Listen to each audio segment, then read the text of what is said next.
Sungguh-sungguh Allah sangat ridho ketika seorang hamba itu makan ketika sesuap nasi dia muji Allah, ketika minum seteguk nasi dia muji Allah. Itu kalau orang diridhoni Allah itu wali betul. Itu untuk jadi wali itu gampang. Kamu makan ridho, kamu nginjak buminya Allah ridho seneng, kamu hidup keseharian aman seneng. Nah ini supaya sampean kita semua ngaji betapa panduan Rasulullah untuk menggapai ridho Allah itu banyak yang keseharian sekali. Saking kesehariannya banyak dalam hadis dan itu sahih. Nabi menyebut hal-hal yang keseharian. Hatta ma tas'alu fi imra'atika, kamu punya uang kemudian istri kamu bisa makan itu ibadah. Bahkan sebagian ibadah itu dicontohkan Nabi yang akhirnya diprotes sahabat. Yaitu wa fi buti ahadikum sedekah, kamu menggauli istri kamu itu ya sedekah. Sampai sahabat bilang yang benar ya Rasulullah. Ayati ahaduna syahwatahu wa huwa lahu ajrun. Masa urusan biologis, urusan syahwat kemudian dia dapat pahala. Nabi menjawab, alaysa law wada'aha fi haramin akana alaihi wisrun. Bagaimana kalau dia meletakkan ke yang tidak benar itu kan dosa. Nah, hal-hal seperti ini yang saya ingin teman-teman semua. Saya juga agak ingin ngaji demi Anda juga agak ingin. Itu dosa sekali ngaji kok pesanan kelompok tertentu itu enggak boleh. Islam itu untuk semua. Jadi ya cuma karena di depan saya jenengan ya seakan-akan jenengan korbannya. Itu ada ilmunya dalam usul fikih itu. Jadi orang itu harus ngaji usul fikih. Nama yang disebut, mungkin Mas Sufyan masih ingat zaman ngaji usul fikih. Nama yang disebut itu tidak jaminan sebagai prioritas perintah. Jadi misalnya gini, kebetulan yang di depan Nabi itu Abu Dzar. Nabi ya bilang, ya Abu Dzarin ini uhibbuka misalnya, atau ya Mu'ad ini uhibbuka, atau ya Abu Hurairah ini uhibbuka misalnya. Banyaklah riwayat yang Nabi nyebut ya Abu Dzarin, ya Mu'ad, ya Abu Hurairah. Kemudian misalnya Nabi meneruskan khitab, ini uhibbuka, saya mencintai kamu, fakul dubur sholatin, atau sebagian riwayat disebut fala tada'anna dubura kulli sholatin Allahumma inni ala dzikrika wa syukrika wa husni ibadatik. Saya mencintai kamu, siapa saja, Mu'ad bisa, Abu Dzar bisa siapa. Saya mencintai kamu, mohon kalau habis sholat kamu jangan lupa wiridan Allahumma inni ala dzikrika wa syukrika wa husni ibadatik. Ya Allah, tolong kami permudah supaya mudah ingat engkau. Anda tidak bisa mentang-mentang, wong nama saya Parmin, nama saya Purnomo, itu yang diperintahkan Mu'ad misalnya. Jadi yang disebut satu, tapi khitab itu untuk siapa saja. Saya teruskan. Jadi saya mohon semua kita melakukan kebaikan itu, kalau dalam kaidah fikih disebut al yakin la yuzalu bisyak. Banyak kebaikan yang kebenarannya itu 100%. Tidak punya efek samping ke pihak lain, ke kelompok lain, ke komunitas lain. Yaitu tadi misalnya Anda makan, dan itu murah sekali, hanya butuh satu piring. Setiap punyaan kamu muji Allah, setiap minum kamu muji Allah. Itu redaksinya Rasulullah SAW disebut, Allah sangat ridho ketika seorang hamba makan, kemudian dia memuji Allah. Atau minum, kemudian dia muji Allah. Logikanya gampang, negara seperti ini yang kamu harapkan bentuknya kayak apa, mertua, ipar, komunitas, tetangga, itu nyata terjadi itu kan belum pasti. Sementara yang mesti terjadi adalah kamu butuh makan, kalau tidak mati. Butuh minum, kalau tidak mati. Butuh bumi yang nyaman ditempati, kalau tidak kita juga mati. Sebab itu Allah kalau menyebut nikmatnya itu hal-hal yang keseharian. Alladzi at'amahum min ju'. Allah itu siapa? Allah itu yang menciptakan kamu bisa makan. Tidak berlebihan, Allah itu yang menciptakan kondisi sosial itu ideal. Zaman Nabi itu ya ada orang munafik. Orang-orang pilihan Allah itu juga diuji orang sekelilingnya yang macam-macam. Semua diuji sesuai konteks zaman dan waktu. Nah, tapi ada ibadah-ibadah yang selalu disarankan Nabi. Sampai Nabi itu pernah ditanya, ayul islami khairun ya Rasulullah, Islam terbaik itu gimana? Jawaban Nabi itu unik. It'amut to'am, Islam terbaik itu ya makan-makan, jangan santai-santai. Ketika Allah menyebut beberapa kebaikan, falak tahamal aqobah, wa ma adrokan apa? Mal aqobah. Terusannya apa? Fakku rokobah. Terusannya apa? Au it'amun fiyaumin di masubah. Ya itu acara makan-makan itu juga Islam. Kenapa? Ya bayangkan kalau tidak ada makanan, kita mati kan? Kondisi sosial tidak ideal itu Anda masih gak apa-apa, tapi kalau Anda tidak makan, Anda tidak minum, Kamu punya istri cerewet masih bisa hidup, punya mertua cerewet masih bisa hidup. Tapi kalau tidak makan bisa mati. Berarti penting mana istri sama makan? Penting mana? Makan. Semoga istri Anda dengar. Nanti kamu disuruh makan tapi pulang deh.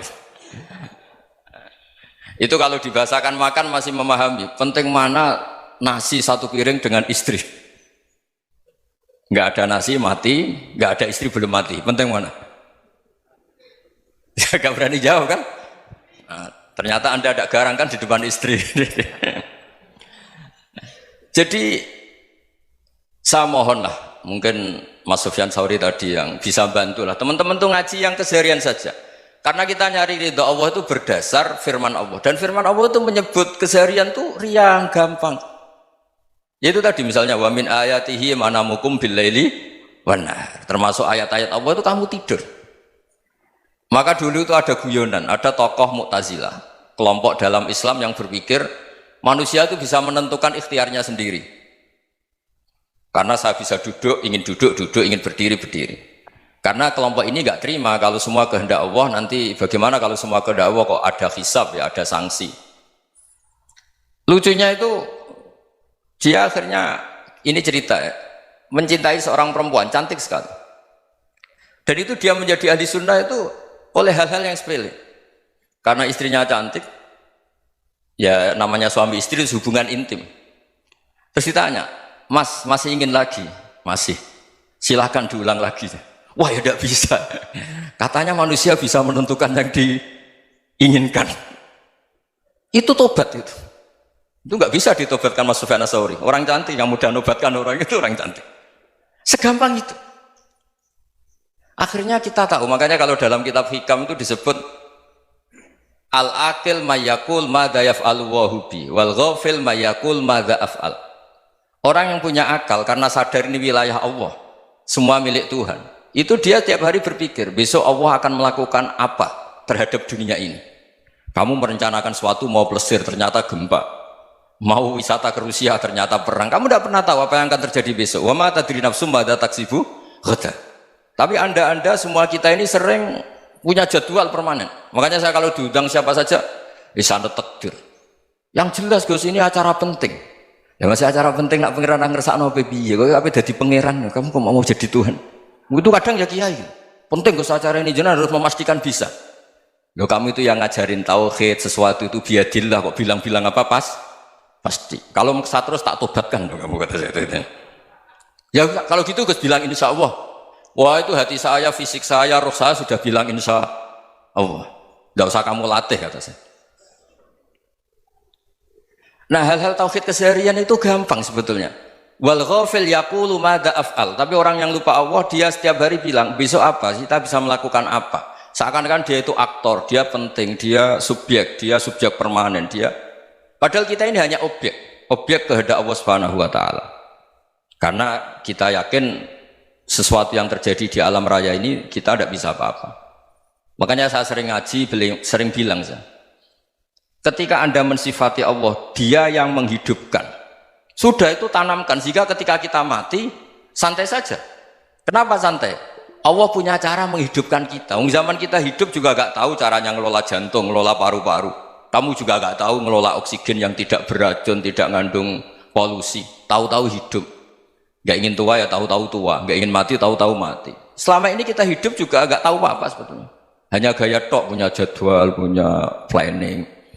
Kalau kamu bisa menentukan pilihan Anda, pasti Anda istrinya cantik, 4 neriman semua, kona'ah semua. Nyatanya enggak kan? Ada 1 jelek, cerewet. Wah itu kan, nyatanya enggak bisa apa-apa Anda kan? Dan kamu bawa mati lagi. Itu kan, istri Anda juga gitu, punya keinginan, punya suami yang ganteng, yang jabat, yang neriman, yang enggak poligami. Ya enggak kesampaian juga. Kalau kita ngitung tingkat kegagalan kita itu gagal terus. Ya kan? Nah, terus ingat Allah, madza yaf'alu wa bi. Orang yang punya akal selalu berpikir Allah itu menghendaki apa terhadap saya. Loh sama-sama orang ngelihat orang yang serius, itu kata Anda itu pemikir berat, serius, senang punya tokoh yang merengut tuh, karena kamu anggap serius. Tapi sebagian orang menganggap orang yang serius itu wong merengut, wong masam, wong muka kok ditekuk. Jadi sama Itu hati, ya muqallibal qulub tsabbit qalbi ala dini. Karena kita nggak tahu cara berpikir kita tentang orang lain, tentang sekeliling kita. Misalnya kita orang baik yang jenis ngrumat fakir miskin. Ada orang bangun masjid mewah itu janggal. Apa artinya masjid mewah kalau banyak orang kelaparan? Tapi kalau yang jenis pendidikan, apa artinya masjid mewah kalau tidak bisa ngaji? Nanti yang jenis infrastruktur, apa artinya ini kalau semuanya punya sudut pandang yang berbeda-beda. Dan Islam mengapresiasi semua kebaikan. Tapi katakan semua kebaikan itu adalah kehendak Allah Subhanahu wa taala. Karena apapun baik Anda itu pakai fasilitas yang diberikan oleh Allah Subhanahu wa taala. Sehingga ini yang disebut qulillah tsumma darhum fi khawdihim yal'abun. Ya kembali tadi ke tema-tema bahwa keseharian Anda ini sudah Islami. Saat Anda tidak bisa melakukan apa saja. Saya sering ada jenazah, biasanya kalau tetangga meninggal saya sering disuruh ngelepas. Saya bilang orang ini baik karena sering ngelamun di rumah, sering nganggur di rumah. Ditanya sama anaknya, kenapa Gus nganggur baik? Ya kalau dia nganggur artinya juga gak berbuat sesuatu yang maksiat kan? Ya kan? Orang nganggur di rumahnya ya tidak bunuh orang, tidak maling, tidak korupsi, ya namanya nganggur di rumah. Lah cuma istri cara pandang nganggur gak menghasilkan uang itu. Tapi juga gak menghasilkan kriminal kan?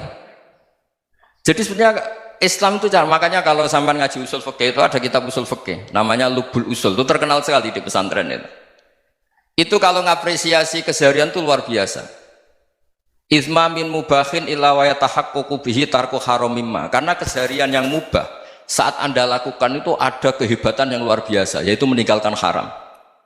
Makanya dulu banyak orang-orang alim ketemu temannya itu guyon sampai semalaman. Itu biasanya yang semangat Islam itu kiai kok tidak tahajud, kiai kok tidak witir. Orang yang sedang mapan uangnya banyak, malam itu tidak kelayaban itu sudah luar biasa.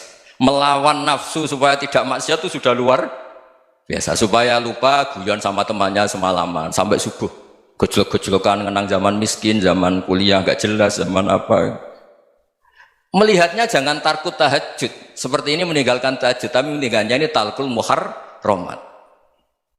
Jadi kayak apa hebatnya? Sehingga Imam Ghazali punya riwayat yang agak unik. Hatta takuna ibadatu akhiri hadil ummah iku an-naum. Sehingga suatu saat ibadah terbaik umat ini itu tidur. Itu kan riwayat kontroversi. Ketika Imam Ghazali tanya, kenapa iya? Kenapa kamu mulai keluar dari rumah itu sudah banyak maksiat? Melihat perempuan yang enggak mahram, melihat fenomena. Tapi kalau kamu tidur itu enggak melihat apa-apa. Tapi juga kamu jangan menganggap tidur itu ibadah betul. Saatnya melakukan fardhu ain malah masih tidur. Tapi itu sudut pandang yang menjadikan kita Islam itu gampang. Jadi saat Anda tidak bisa aktivitas apa-apa, misalnya ada beberapa orang yang lumpuh. Lumpuh itu memang nggak bisa Jumatan, nggak bisa ibadah, tapi dia juga nggak bisa maksiat. Tidur itu memang Anda saat itu tidak bisa tahajud, tidak bisa witir, tapi saat itu ada zina, ada maling, tidak gosipkan orang, tidak bully orang, tidak menanamkan kebencian, tidak hasud. Sehingga tidur menurut Allah Ta'ala wa min ayatihi manamukum billaili apa? Wan-nahar. Karena di tidur itu selain ada unsur istirahat, jaga kestamina, juga ada unsur meninggalkan beberapa keburukan. Nah saya mohon ibadah yang keseharian ini kita jaga. Supaya kita semua baca ayat itu fasih. Fasih itu tertanam di hati. Allah itu siapa?